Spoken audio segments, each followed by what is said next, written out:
G'day guys, welcome to the Elevate Church online experience. And if you're a father in Australia, hope you're having an awesome day. Welcome to week 1 of a brand new series. Sit back, relax, and join in.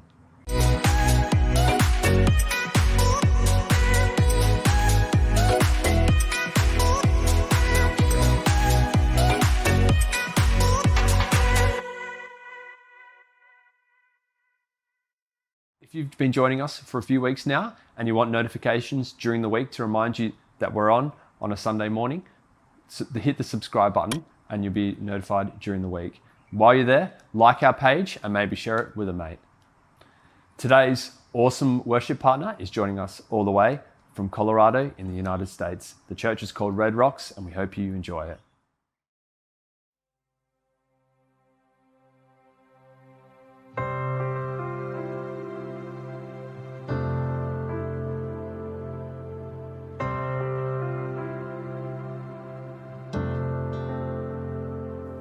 Come taste and see that the Lord is good.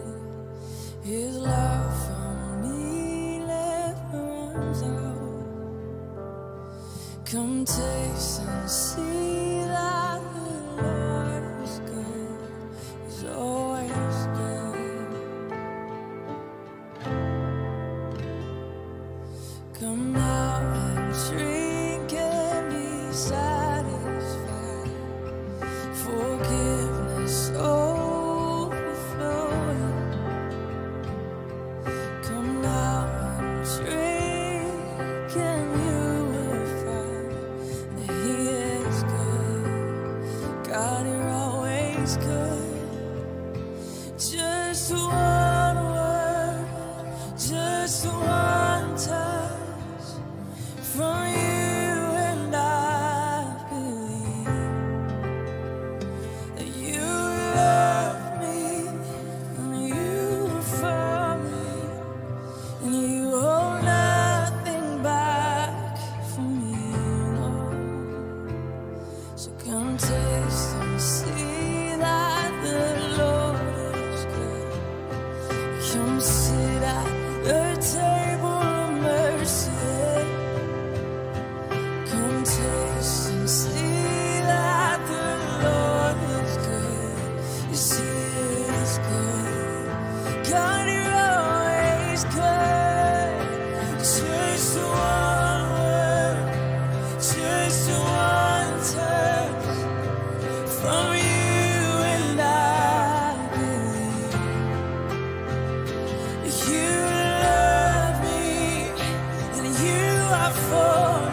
and all with just a breath the world began.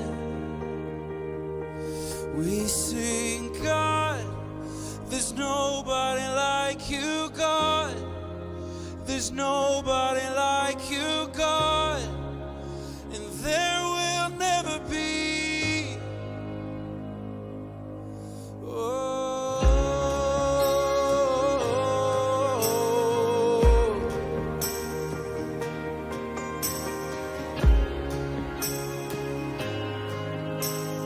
never be. When nothing we could do would be enough. Yeah.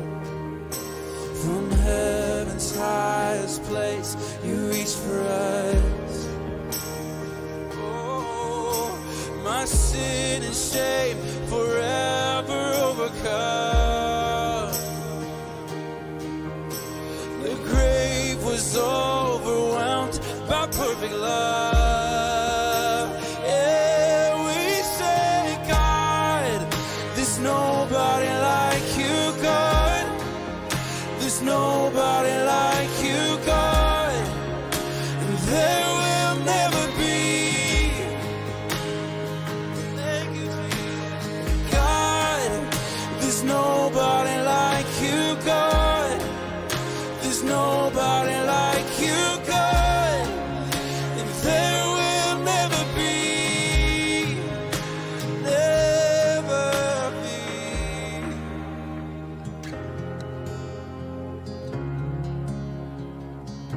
Oh, Jesus, yeah. 'Cause your name is greater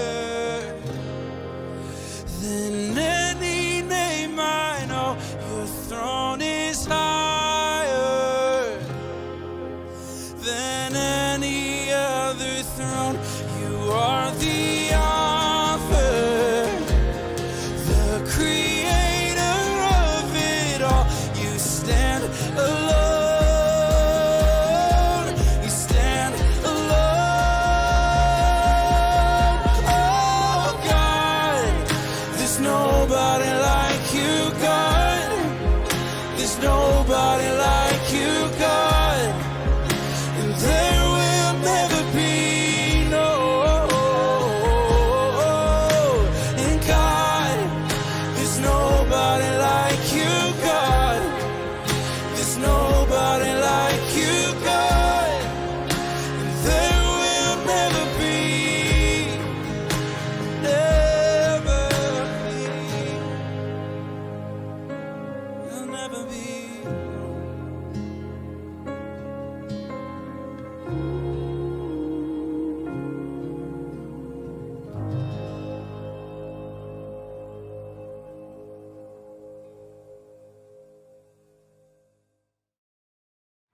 Last week was our final week of the True North series. It was all about Jesus. This is a brand new series. It's called Lead Like Jesus, and as the name suggests, it's all about how to go forward and lead just like him. We hope you learned something.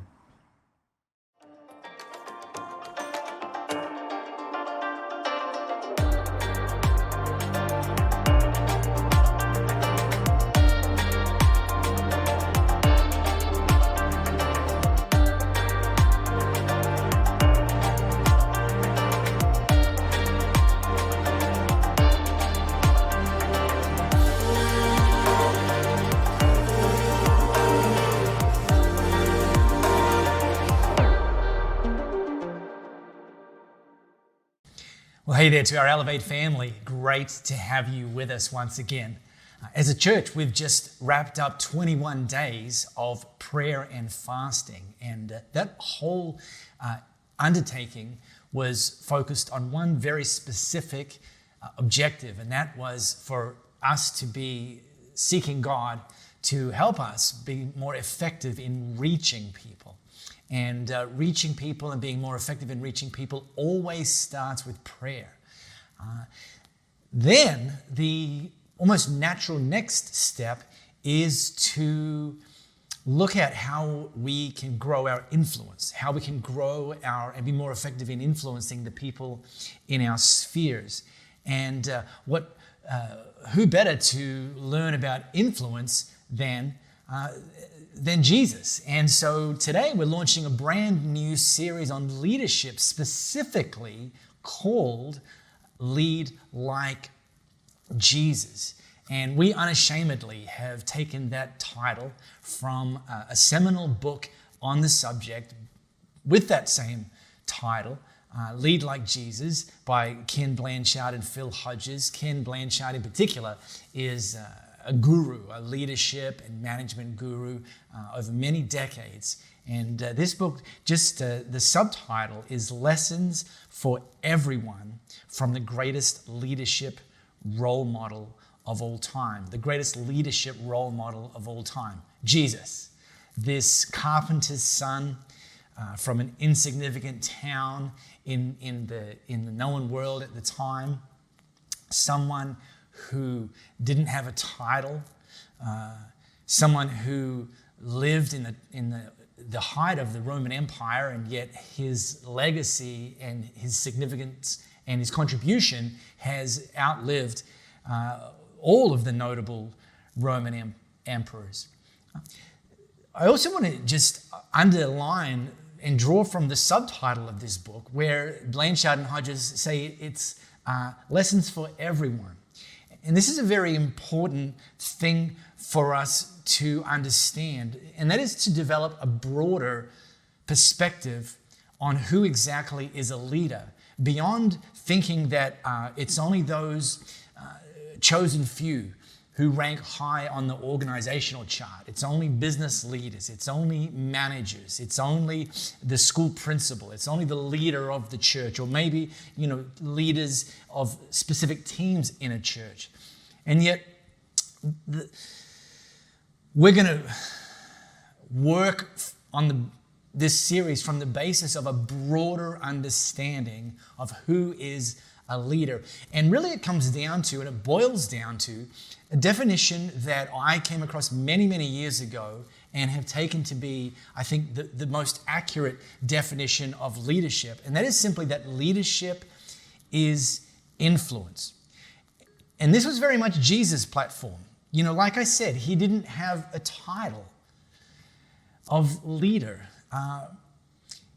Now, it is true that people with positions of leadership need to continue to develop their leadership. Don't just kind of settle at a level, or don't just think because you've got a title that makes you an effective leader.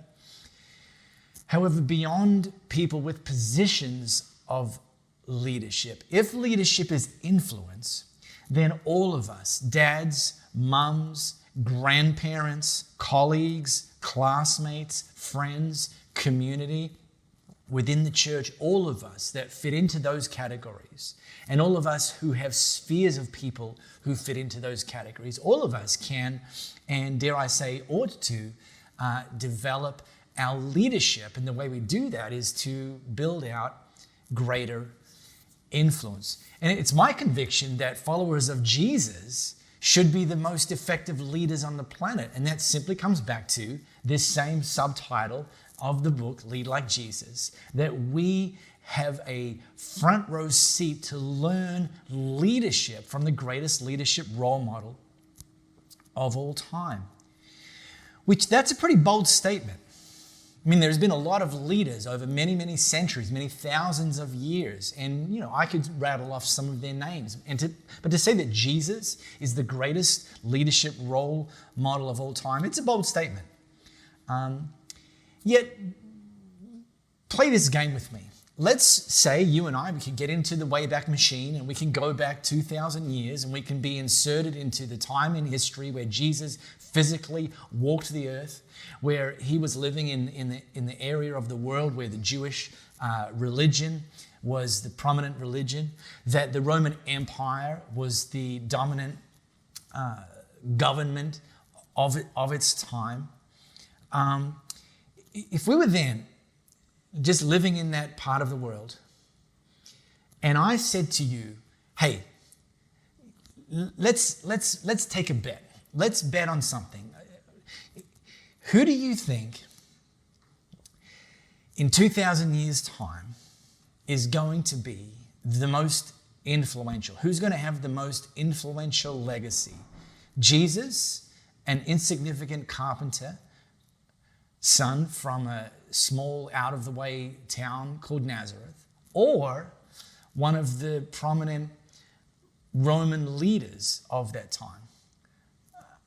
I'd hazard to guess that you'd almost certainly put your money on one of the Roman leaders. And yet, today is the year 2021, and we mark that all around the world. We all agree it's 2021. It's 2021 years after what? After the birth, not of a Roman Empire, after the birth of Jesus. The two most popular globally annual events on the calendar are Christmas and Easter.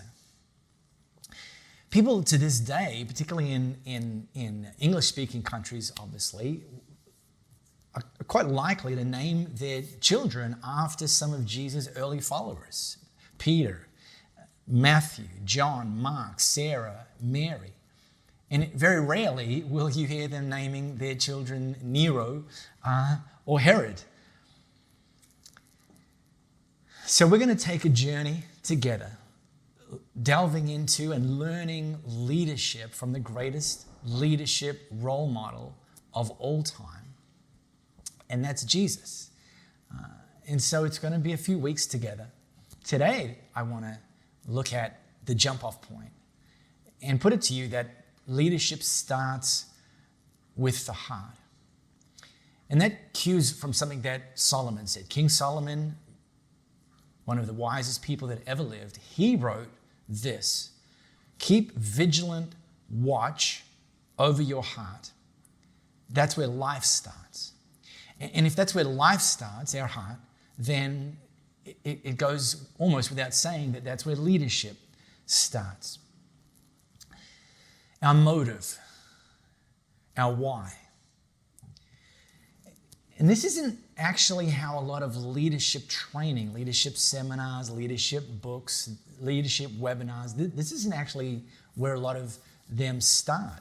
In fact, more often than not, they zero immediately into the what and the how of leadership.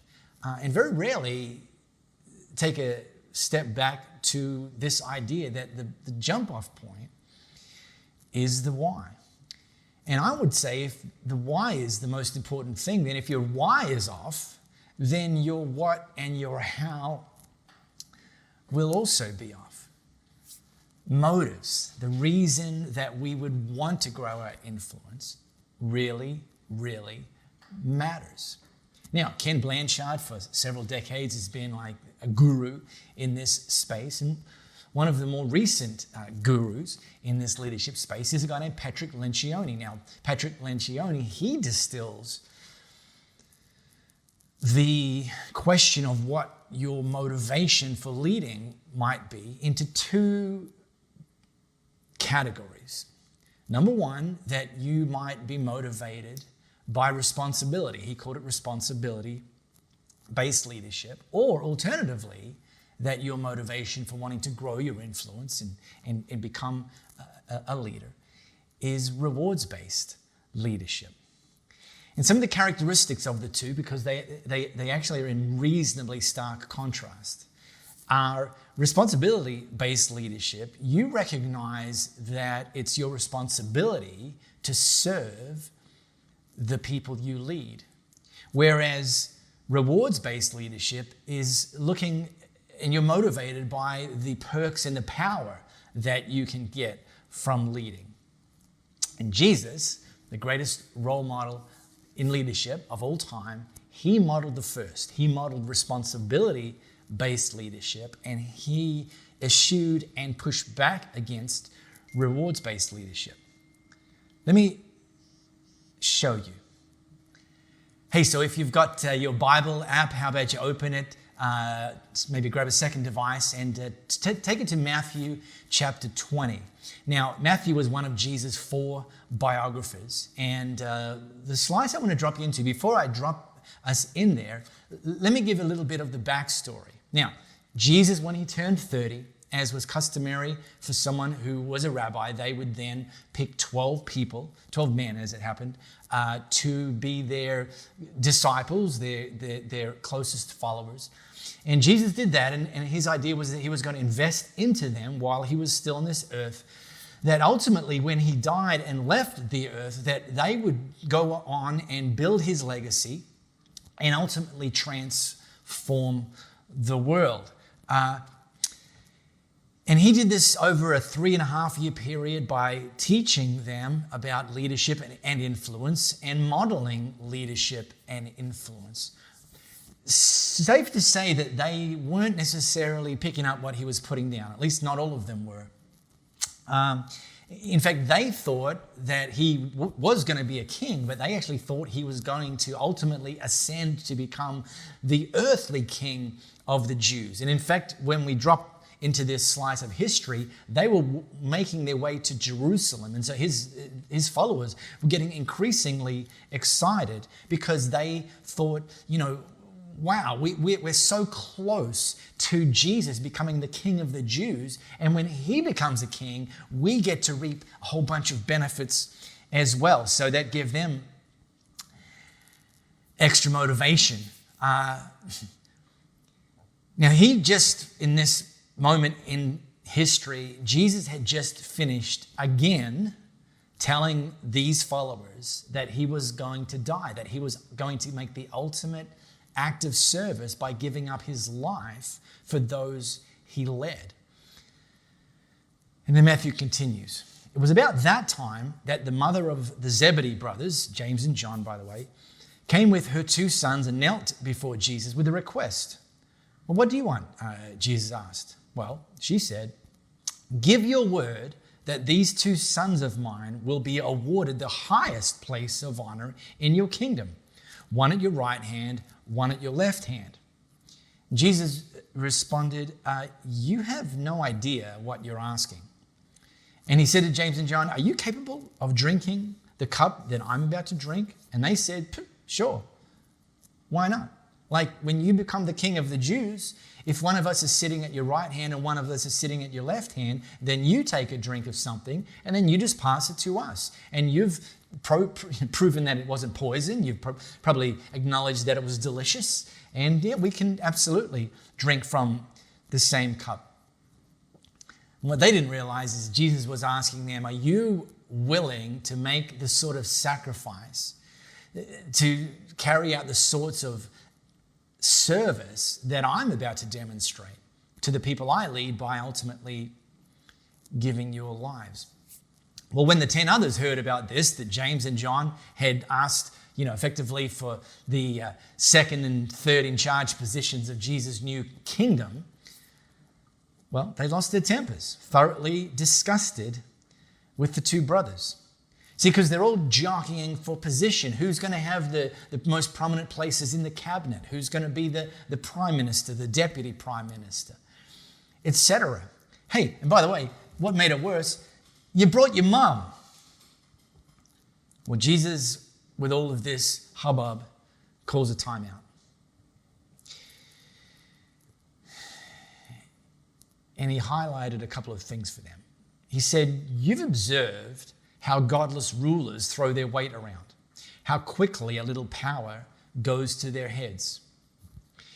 See, they were living in a time which leadership and governance was performed by the Roman Empire and by the Jewish religious leaders, most of whom, in fact, the dominant leadership approach in that time was this idea of rewards-based leadership, that the motivation for leading was about gaining more perks, gaining more power for yourself, often at the expense of those that you lead. And because of that, it's likely the 12 were thinking, yeah, sure, we'd like some of that too. Jesus said to them, it's not going to be that way with you. And Jesus does what he always does. He reframes to a better way.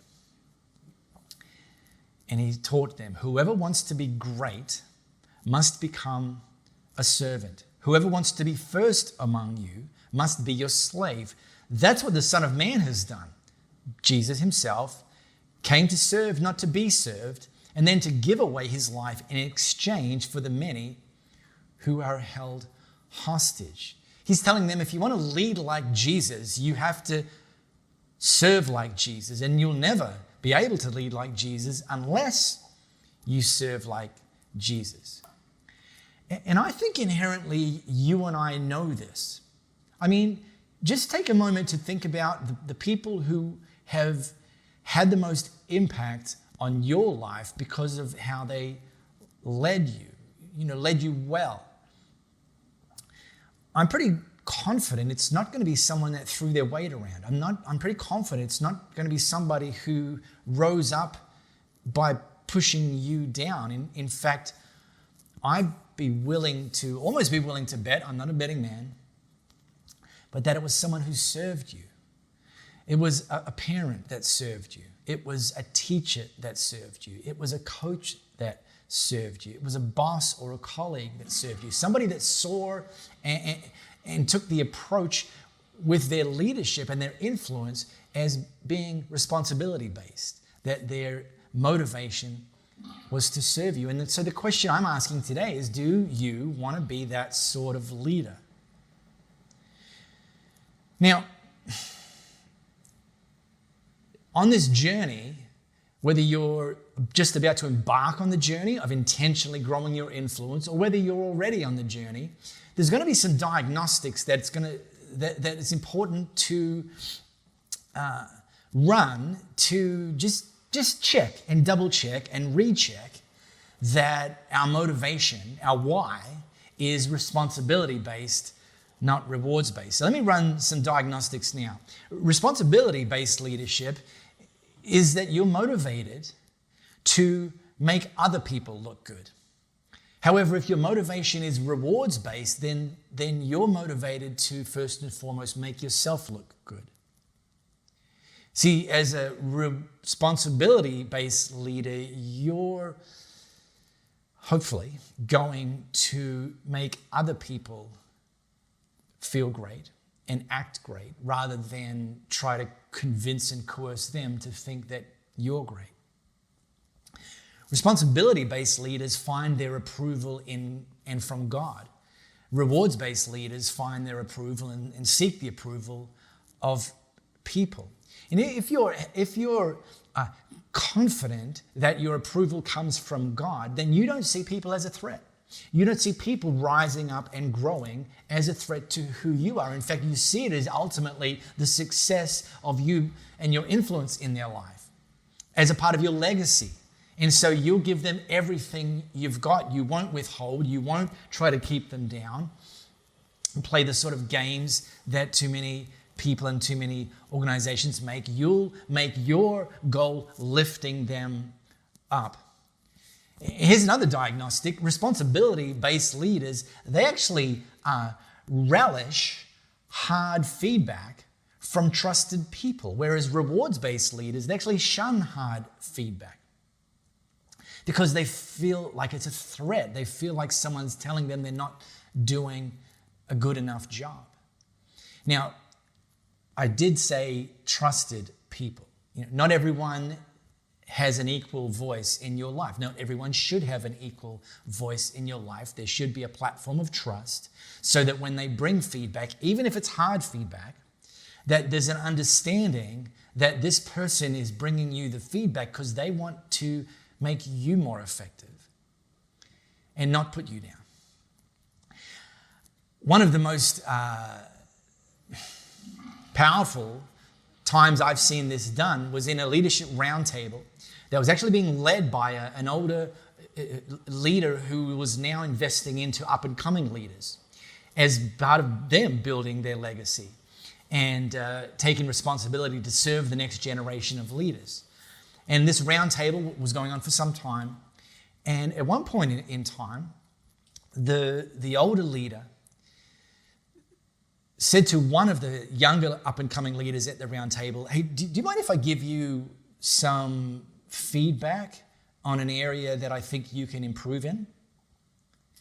and the oxygen just about left the room. It's like, because they wanted to give this feedback in the open, like in front of all of the other young and up-and-coming leaders.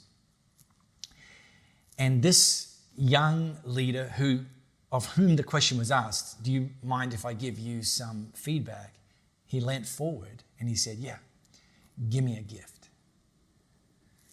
Because this young up-and-coming leader, he knew that if he can learn from this trusted leader and was open to that he had a responsibility to do that so that he could be more effective in leading and serving those that he led. I want to introduce you to a phenomenal lady. Her name's Mary Peters. Now, this series, Lead Like Jesus, we've been inspired by a church called Christ Church in the Valley in the greater Phoenix area in the USA, who themselves taught a similar series. And through their series, they took this moment, Ashley, the leader of that church, took this moment to interview Mary Peters. And I want you to be inspired and learn from that interview right now. Mary, thank you for coming in. We've known each other for a little while now, but our church does not know who Mary Peters is. So just maybe give us an introduction. Sure. Well, Mary Peters was born and raised right here in the greater Phoenix area. And I've just been blessed with many opportunities as I've gone through my life and my career. So you served as the Secretary of Transportation for the United States government. Yes. over all transportation in the whole United States. Yes. It's one of the few positions that reports directly to the president. You've led at one of the highest levels. What have you learned about leadership? Well, I think when you go to DC and you go into a position like that, by and large, the staff that you work with are what they call career employees, or they've been there. And there was a thing, if you don't work with them, you're not going to get anything done. And servant leadership is what really opened the door, I think, with the career employees to be able to get us to work together to accomplish objectives and make sure things happen. And you have to be a servant leader to do that. If you come in with command and control, you're not getting anything done. In fact, the staff will call you the weebies, meaning we be here when you be gone. So, Wow. Yeah. I think a lot of people assume that when you get into high levels of leadership that you need to be this like commanding, domineering, everybody works for you, so you're this demanding leader. But you'd say you've seen the opposite. It's more effective to lead by serving others. It is. Man, tell me more about that. I would always say that that I was privileged to lead. That was a great privilege to lead people. But one of the things, and you've talked about this recently too, is defining true north. Where do we want to go? What do we want to accomplish together so that you can get everybody on the same path, if you will, to get us where we're going? If you, as a leader, don't provide that true north and communicate that through the organization, very well-meaning people will just maybe their hair off, they're just a measure off, but you're going to end up in very different places at the end of the day. Now, you could do that with a command and control leadership, but if you do, it's only going to be while they're watching you. Wow. It's not going to be forever. Mary, talk to me a little bit, because you've been around so many good leaders. You've probably been around some people in really high leadership levels that were not good leaders. How does this idea of ego, or you need to serve me, how have you seen that backfire on people? And I have seen that. You know, sometimes someone gets in a position, even like a governor or a senator or something like that, and they feel entitled. They say to themselves, I worked hard to get here. I've done all this. I deserve this position, and I'm not going to let anybody get in my way of doing things. And those are never successful. They really are never successful. And often these leaders fall with them. They may take others in the organization with them, but they fall from grace, even in the political world that they have created. And command and control leadership just doesn't get the richness that you want from the workforce and from everyone there. So I've seen some big people fall who took that kind of position. Yeah. How have you seen, over, a lot of years of leading, how have you seen your heart sometimes gravitate away from that, being that servant leader? Because it seems like sometimes that your heart doesn't gravitate towards it. You have to keep reminding yourself that this is who I am. Yes. I'm a servant, right? I'm a servant. Like, Yes. have you seen your heart? You having to realign your heart throughout the years at all? I think one of the things that I've noticed with myself and others as well is, okay, well, I'm going to be a servant leader here at this, at this family or something like that. But when I go to church, but when I go to work, that's another story. That's not who I am. And you have to, what are your Christian values? What do you as a Christian want to emulate and really teach other people to be? So you can't let yourself go away.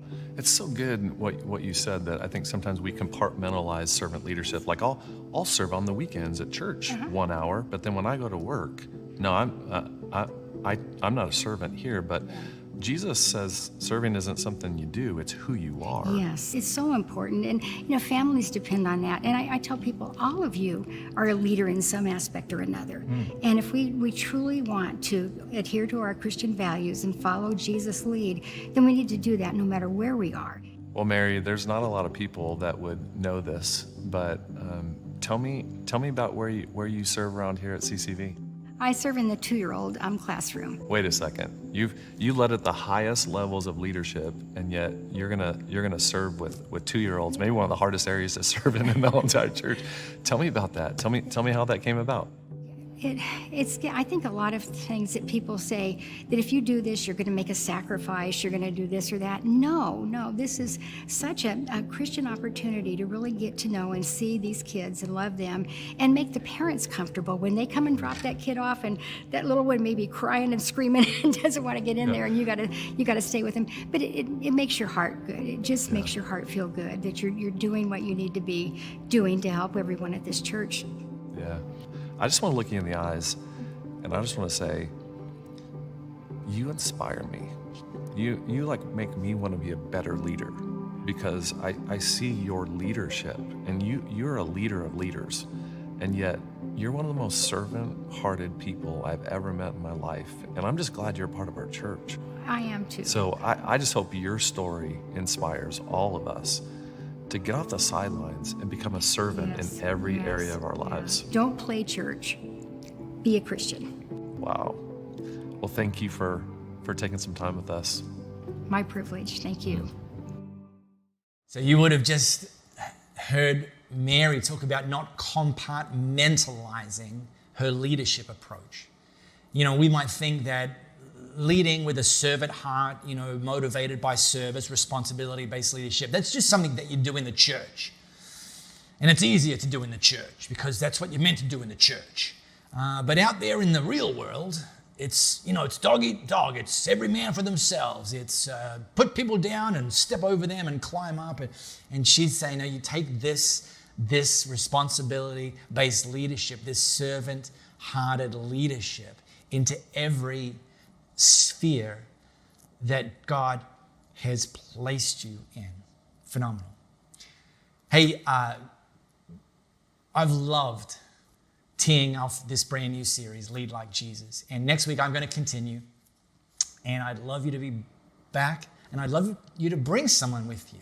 Have them park on the couch next to you or wherever it is that you're joining us from. And let's together become more effective leaders in the spheres that God's placed us in. If you're at home and you're thinking you might want to help us lead and build into people all across the globe, the ways to give can be found just below. Hey, we know you guys love our Elevate online experience. Now, we've just launched an Elevate online experience all for the kids. They can join in during the week and learn about Jesus and connect with Jesus all from home. Head over to our Elevate AU app. Hit the kids section and register your interest, and our team will look after you from there. Once again, guys, thank you so much for joining us for our first week of our brand new series, Lead Like Jesus. Now go ahead and lead like Jesus and have a great week.